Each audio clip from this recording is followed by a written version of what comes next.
యేసు ఎక్కడికి వెళ్లారు? యేసు యెరికో పట్టణం మీదుగా వెళ్తున్నారు. జక్కయ్య ఎవరు? మోసగించి పన్ను తీసుకుని ప్రజల సమాజం చేత తిరస్కరించబడినవాడు. జక్కయ్యకు ఏ కోరిక కలిగింది? యేసును చూడాలని, తెలుసుకోవాలని ఆశ కలిగింది. ఆ కోరికే దేవుని వైపు మొదటి అడుగు వేసింది.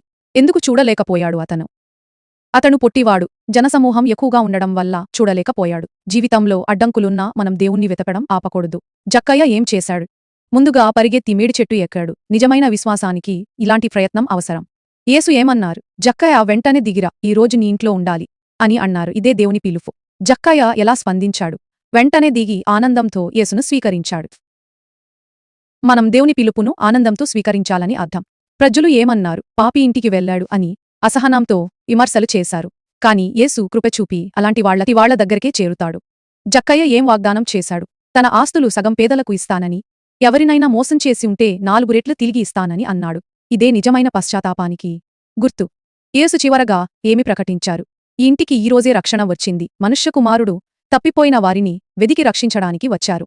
ఆయనే మన రక్షకుడు. Please subscribe.